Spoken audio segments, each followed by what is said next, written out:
আমরা ইংলিশ গ্রামারে যে ভিডিওটা করছি না, সেই ভিডিওর প্রথম পার্টে আমরা কী শিখেছি বলে দেখি। আমরা টেন্স শেখা শুরু করেছিলাম, তাই তো? আমরা টেন্স শেখা শুরু করেছিলাম এবং টেন্সের আমরা বেসিক ধারণা দিয়ে দিয়েছিলাম এবং প্রেজেন্ট টেন্সে প্রেজেন্ট ইনডিফিনিট টেন্স এবং present continuous present indefinite tense এবং প্রেজেন্ট কন্টিনিউয়াস টেন্স সম্পর্কে শিখেছি। আর তোমরা যদি প্রেজেন্ট ইনডিফিনিট টেন্স এবং প্রেজেন্ট কন্টিনিউয়াস টেন্স সম্পর্কে তোমাদের যদি কোনো ধারণা সেভাবে না থাকে, তোমরা তাহলে আগের ভিডিওটা দেখো, আমাদের ইউটিউব চ্যানেল আলোর দিশা স্টাডি সেন্টারে আছে। ওকে, আজকে আমরা শিখবো প্রেজেন্ট টেন্সের আরেকটি ভাগ, সেটা হচ্ছে প্রেজেন্ট পারফেক্ট টেন্স। ওকে, প্রথমে আমরা জানবো প্রেজেন্ট পারফেক্ট টেন্স কি জিনিসটা কি। মনে রাখবে,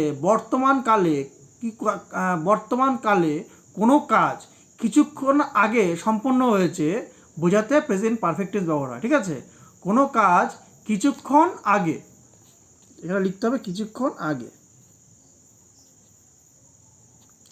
কিছুক্ষণ আগে সম্পন্ন হয়েছে বোঝাতে প্রেজেন্ট পারফেক্ট টেন্স ব্যবহার করা হয়। যেমন কি, ধরো তোমাকে বললাম আমি কাজটি করেছি, তাহলে আমি কাজটি করেছি মানে কী বোঝাচ্ছি বলো দেখি? কিছুক্ষণ আগে করেছি। ধরো আমি বললাম যে আমি কথা বলেছি, আমি কাজটি করেছি, আমি বাজারে গিয়েছি, তাহলে এই ধরনের সেন্টেন্সের মাধ্যমে কী বোঝাচ্ছি বলো দেখি? কাজটা আমি কিছুক্ষণ আগে হয়েছে। তাহলে যখনই একটা সেন্টেন্স পড়ে বুঝতে পারবো যে কাজটা বোঝাচ্ছে কিছুক্ষণ আগে হয়েছে, তাহলে আমরা কোন টেন্স বুঝবো? আমরা প্রেজেন্ট পারফেক্ট টেন্স বুঝবো। তাহলে আমরা যদি করতাম আমি কাজটা করেছি, এই ইংরেজি করতাম, তাহলে কী হতো বলো দেখি? I have done the work, I have done the work. Okay, এবার আয়ের পরে কি? আইটা কি? First person singular number. তাহলে আমরা জানি ফার্স্ট পার্সন সিঙ্গুলার হলে কী বসে? আয়ের পরে কী বসে? হ্যাভ অথবা হ্যাজের মধ্যে কী বসে? হ্যাভ বসবে। ওকে, স্ট্রাকচারটা পরে আসছি, ঠিক আছে? আমি একটা এক্সাম্পল দিয়েছি, সেটা এক্সাম্পলগুলো দেখে নাও আগে। তারা ফুটবল খেলেছে, বাংলাটা খেয়াল করো, বাংলার শেষে কী থাকে? ভার্বের সঙ্গে কী থাকে? তারা ফুটবল খেলেছে, দে হ্যাভ প্লেড ফুটবল। ওকে, তাহলে দুটো এক্সাম্পল দিয়েছি। এবার এক্সাম্পলগুলো কী করে হলো, কেন আমি এই ধরনের সেন্টেন্স গঠন করলাম, সেটা ফরমেশন থেকে আমরা জানবো। ওকে, মনে রাখবে, প্রেজেন্ট পারফেক্ট টেন্সের যখন আমরা গঠন করব, সেই ফরমেশনের ক্ষেত্রে প্রথমে আমরা সাবজেক্ট ব্যবহার করব। ঠিক আছে, এবার সাবজেক্ট অনুযায়ী কী ব্যবহার করবো? হ্যাভ অথবা হ্যাজ। যেমন কি, ধরো আইটা কি? আয়ের পরে কী বসে? আমরা হ্যাভ বসে জানি আমরা, সেজন্য আয়ের পরে কী বসিয়েছি? এখানে হ্যাভ বসিয়েছি। যেটা হচ্ছে বহুবচন, বহুবচনের পরে কী বসে? প্রেজেন্ট টেন্সে হ্যাভ বসে, সেজন্য হ্যাভ বসিয়েছি। তাহলে সাবজেক্টের পরে কী বসাবো? হ্যাভ অথবা হ্যাজ বসাবো। তারপর কী বসাবো? ভার্বের পাস্ট পার্টিসিপল রূপ। ভার্বের পাস্ট পার্টিসিপল রূপ মানে কি বলো দেখি? আমরা মাস্টার টেন্সে পড়েছি না, প্রথমে প্রেজেন্ট টেন্স থাকে, তারপর পাস্ট ফর্ম থাকে, তারপরে কি পাস্ট পার্টিসিপল রূপ থাকে ভিতরি, যেটাকে আমরা কি বলি? কথ্য ভাষা কি বলি? ভিতরি বলি। সে ভিতরি হচ্ছে কি? পাস্ট পার্টিসিপল রূপ। ওকে, দেখো এখানে আমি একটা এক্সাম্পল দিয়েছি, সে বাড়ি গিয়েছে, সে বাড়ি গিয়েছে। তাহলে গিয়েছে মানে কি? কিছুক্ষণ আগে কাজটা সম্পন্ন হয়েছে। তাহলে সে ইংরেজি কী হতে পারে বলো দেখি? হিও হতে পারে, সিও হতে পারে। তাহলে সেটাকে ছেলে না মেয়ে তা তো আমরা জানি না, তাই না? সেই জন্য কী করেছি আমরা? হিও করেছি, সিও করেছি। এবার হি এবং সিটা কি বলো দেখি? Third person singular number. তোমরা যদি নাম্বার আর তোমার হচ্ছে পার্সন সম্পর্কে যদি কোনো আইডিয়া না থাকে, তাহলে কমেন্ট বক্সে জানিও, আমি ভিডিও বানাবো এই নিয়ে। ঠিক আছে, তাহলে হি এবং সি হচ্ছে থার্ড পার্সন সিঙ্গুলার নাম্বার। মনে রাখতে হবে, প্রেজেন্ট টেন্সে থার্ড পার্সন সিঙ্গুলার ক্ষেত্রে হ্যাভ এবং হ্যাজের মধ্যে, যে বলেছি না স্ট্রাকচারে হ্যাভ এবং হ্যাজ হবে, হ্যাভ এবং হ্যাজের মধ্যে সবসময় কী বসাতে হবে? হ্যাজ বসাতে হবে। তারপর কী বসাতে হবে বলো দেখি? ভার্বের পাস্ট পার্টিসিপল রূপ মানে ভিতরি। তাহলে গো এর ভিতরি কী হয়? গিয়েছি মানে যাওয়া, তাই না? তাহলে যাওয়া কোন ভার্ব বলো দেখি? গো ভার্ব। গো এর ভিতরে কী হয়? গান। ঠিক আছে, তাহলে হি হ্যাজ গান হোম, বাড়ি গিয়েছি, হি হ্যাজ গান হোম। অথবা টু হাউস। একটি যদি মায়ের আগে হোমের আগে না কোনো সময় টু বসাবো না। যেমন আমরা বলি না he is going to school, সেখানে স্কুলের আগে টু বসাতে পারি। He is going to home বা he goes home, goes to house, সব বসাতে পারি। কিন্তু হোমের আগে কোনো সময় টু বসাবো না, এই জিনিসটা খেয়াল রাখো। তাহলে আমরা সে বাড়ি গিয়েছে, এই ইংরেজিটা কী করবো আমরা? He or she has gone home. আর হাউস বললে কী করবো? টু হাউস করবো। তাহলে স্ট্রাকচার অনুযায়ী আমরা মনে রাখতে হবে। তাহলে প্রথমে আমরা যখন ট্রান্সলেট করবো বাংলা থেকে ইংরেজিতে, তখন মাথায় রাখতে হবে সেন্টেন্সটা পড়ে বুঝতে হবে আগে কোন টেন্সে আছে। গিয়েছে, তাহলে গিয়েছে মানে কোন টেন্স বুঝলাম? Present perfect tense. তারপরে আমার স্ট্রাকচার মাথায় রাখতে হবে। প্রেজেন্ট পারফেক্ট টেন্স করতে গেলে কী করতে হয়? প্রথমে সাবজেক্ট লিখতে হয়, তাহলে সেই সাবজেক্ট লিখলাম। তারপরে হ্যাভেজ লিখবো, হ্যাভেজের মধ্যে যেটা বসে সেটা লিখবো। তারপর ভার্বের ভিতরে লিখবো, তারপরে সেন্টেন্সের বাকি অংশ লিখবো। ওকে, আচ্ছা, এবার আরেকটা স্ট্রাকচার কি? সাবজেক্টের পরে হ্যাভেজ বসে, তারপরে বিন বসে। বিনটা কি বলো দেখি? এই যে বিভার বসিয়েছি না আমরা, বিভার সম্পর্কে তোমাদের আইডিয়া আছে? বিভার হচ্ছে তোমার অ্যামিজার, ওয়াজার, এগুলো হচ্ছে বিভার। বিভার্বের ভিতরি পাস্ট পার্টিসিপল হচ্ছে বিন, তারপর নাউন বসে, তারপর অ্যাডজেক্টিভ বসে। এটা আপাতত না জানলেও চলবে, ঠিক আছে? যারা খুবই বেসিক ইংলিশ শিখছো তাদের না জানলেও চলবে। ওকে, আচ্ছা, এক্সাম্পলটা দেখে রাখো যে সে অনেক ধনী হয়েছে মানে কি? কিছুক্ষণ আগে হয়েছে, এটা বোঝাতে চাইছে। তাহলে he has been very rich. তাহলে হি বসালাম, হ্যাভ বা হ্যাজের মধ্যে হ্যাজ বসালাম, বিন বসালাম, তারপরে কি বসালাম, ভেরি মানে কি খুব, অনেক মানে কি অনেক, খুব, ইংলিশ কি ভেরি, আর ধনী ইংরেজি কি রিচ। ঠিক আছে, রিচটা কি আছে অ্যাডজেক্টিভ। এটা এই এক্সাম্পলটা না করলেও হবে, ঠিক আছে, তোমরা বেসিক আগে এক্সাম্পলটা শেখো, যখন অনেকটা জেনে যাবে তখন ওগুলো করবে। তাহলে কি বলেছি আমরা, সাবজেক্ট, তারপরে হ্যাভ এস, তারপরে ভি3, তারপরে অবজেক্ট বা বাকি অংশ। দেখি স্ট্রাকচার, প্রথম সাবজেক্ট গেলো কি সে, তারপর ভার্ব খুঁজে বের, হ্যাভেস লিখবো, হ্যাভেসের পরে কী খুঁজে বেরবো, ভার্ব বের করবো, গিয়েছে, যাওয়াটা ভার্ব। আমরা আগের দিন শিখেছি যে বাংলার ক্ষেত্রে আমরা সেন্টেন্সের শেষের দিকে ভার্ব হয়, কিন্তু আমরা ইংরেজির ক্ষেত্রে কী বসাবো, আমরা সেন্টেন্সের প্রথম শেষের দিকে না, সেন্টেন্সের যে সাবজেক্ট থাকবে, সাবজেক্টের পর যে সাহায্যকারী ভাব থাকে তারপর সে ভার্বের রূপটা বসাবো। ঠিক আছে, এই ভিডিওটা আমরা এই বিষয়ে আমরা প্রথম ভিডিওটা জানিয়েছি। ওকে, তাহলে এটা হয়ে গেল আমার প্রেজেন্ট পারফেক্ট টেন্স। তাহলে কি বুঝলাম, প্রেজেন্ট পারফেক্ট টেন্স কি? প্রেজেন্ট পারফেক্ট টেন্স হলো যখন কোনো কাজ কিছুক্ষণ আগে হয়েছে বোঝালে কি ইউজ করবো, প্রেজেন্ট পারফেক্ট টেন্স ইউজ করবো।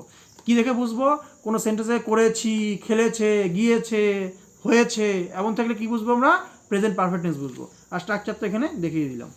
এবার প্রেজেন্ট টেন্সের আমরা শেষ যে রূপটা সেটা শিখবো।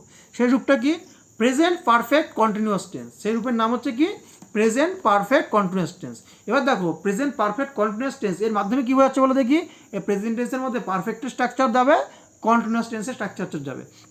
এবার প্রেজেন্ট পারফেক্ট টেন্সটা কখন ব্যবহার করবো সেটা সব থেকে জানা জরুরি। দেখো আমি এক্সাম্পলে কী দিই, এখানে কী লিখেছি, এক্সাম্পল না সরি ডেফিনেশনে কী লিখেছি, অতীতকালে কোনো কাজ, এখানে কাজ হবে একটা, ঠিক আছে, এটা মিস্টেক হয়ে গেছে। অতীতকালে কোনো কাজ শুরু হয়েছিল এবং বর্তমানেও চলছে বোঝাতে প্রেজেন্ট পারফেক্ট কন্টিনিউয়াস টেন্স ব্যবহার হয়। যেমন একটা আমি এক্সাম্পল দিয়েছি, দেখো যে সকাল থেকে আমরা বই পড়ছি, তার সকাল থেকে আমরা বই পড়ছি মানে কি, সকাল থেকে অনেকক্ষণ আগে হয়েছে না, তার সকালটা কোন টেন্স হয়ে গেল বলো দেখি, অতীতকাল হয়ে গেল, হয়েছিল, কাজটা শুরু হয়েছিল অতীতকালে এবং এখনও চলছে। সকাল থেকে আমরা বই পড়ছি মানে কাজটা এখনও চলছে। তাহলে যখন আমরা একটা সেন্টেন্স পড়ে বুঝতে পারবো যে কাজটা আমার অতীতকালে শুরু হয়েছিল এবং বর্তমানকালেও চলছে বা ভবিষ্যতে চলতে পারবে, তখন আমরা কি বুঝবো, আমরা প্রেজেন্ট পারফেক্ট কন্টিনিউয়াস টেন্স বুঝবো। তাহলে ইংরেজিতে কী লিখবো, we have been reading book since morning, we have been reading book since morning. কী করে স্ট্রাকচারটা এসছে, আমরা ফরমেশনে শিখবো। ওকে, দেখো আমরা এই পেজে নিয়ে এসেছি ফরমেশন নিয়ে এসেছি।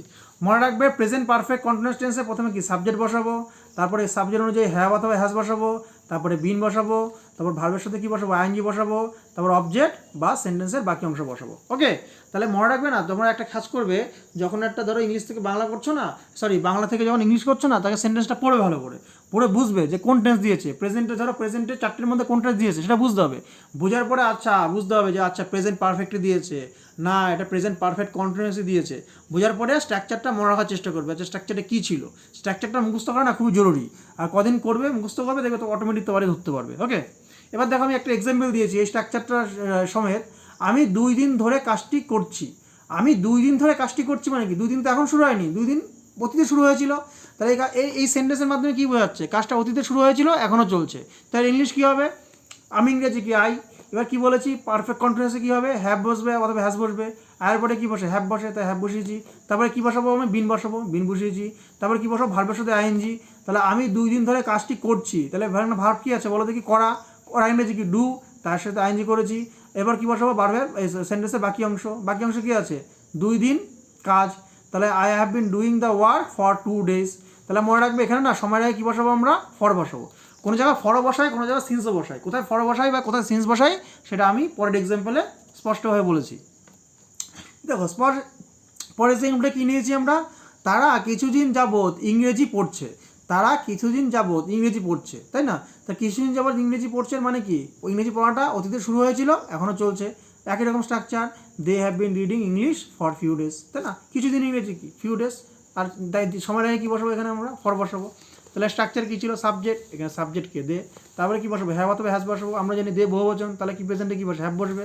তারপরে কী বসাবো, বিন বসাবো, এখানে বিন বসিয়েছি। তারপর ভার্বের সাথে আইএনজি, ভার্বকে এখানে রিডের সঙ্গে আইএনজি। তারপর কী পড়ছে, ইংলিশ পড়ছে, তারপরে সময় বসিয়েছি। এবার পরে এক্সাম্পল কী দিয়েছি, বালকগুলি বিকেল 4টে থেকে ফুটবল খেলছে, এর মানে কি 4টা বেজেছে অতীতকালে এবং খেলাটা এখনও চলছে। তাহলে কোন টেন্স হবে এটা, প্রেজেন্ট পারফেক্ট কন্টিনিউয়াস টেন্স। তাহলে বালকগুলি ইংরেজি কি বয়েজ বহুবচন, তাই হ্যাভ বসিয়েছি। তারপর বিন বসিয়েছি। তারপর কী বসাচ্ছে, স্ট্রাকচার অনুযায়ী কী বসাতে হবে, ভার্বের সাথে আইএনজি। ভার্ব কোথায়, এখানে খেলছে, খেলা ভার্ব, প্লের সাথে আইএনজি, কী খেলছে, ফুটবল। তাহলে the boys have been playing football, complete হয়ে গেল। এবার দেখো টাইমের আগে এখানে কী বসিয়েছিলাম, ফর বসিয়েছিলাম, কিন্তু এখানে কী বসিয়েছি, সিন্স বসিয়েছি। সিন্স বিকেল 4টে থেকে, since 4 o'clock in the afternoon. কেন বসেছি এটা কিন্তু খুব জানা জরুরি। এটা এই ধরনের এরর কিন্তু প্রচণ্ড আসে এবং প্রচণ্ড ভুল হয়। মনে রাখবে, যদি কোনো একটা সময়ের উল্লেখ করে দেওয়া থাকে, সেই কিছুদিন হতে পারে, 2 বছর হতে পারে, 4 বছর হতে পারে, 10 বছর হতে পারে, 10 দিন হতে পারে, 2 ঘন্টা হতে পারে, যখন সময়ের উল্লেখ করে দেওয়া থাকবে তখন আমরা প্রেজেন্ট পারফেক্ট কন্টিনিউয়াস টেন্সে কী বসাবো বলো দেখি? ফর বসাবো। এবার কোন সময় থেকে কাজটা শুরু হয়েছে সেটা যদি উল্লেখ করে দেওয়া থাকে, ধরো বিকেল 4টে থেকে, ঠিক আছে, বা বলে দিল যে সকাল 2টো থেকে, সকাল 8টা থেকে, তাহলে কি একটা সময়, নির্দিষ্ট সময় থেকে শুরু হয়েছে কাজটা, তখন কি বসাবো? সিন্স বসাবো, ঠিক আছে। যদি কত সময় ধরে হয়েছে সেটা যদি উল্লেখ থাকে তাহলে কি বসাবো? ফর বসাবো। আর যদি কখন থেকে শুরু হয়েছে কাজটা সেই তার যদি উল্লেখ থাকে তাহলে কি বসাবো? আমরা সিন্স বসাবো। বুঝতে পেরেছো? আচ্ছা, এটা যদি না বুঝতে পারো ভিডিওটি আরেকবার দেখো, আশা করি সমস্ত জিনিসগুলো ক্লিয়ার হবে।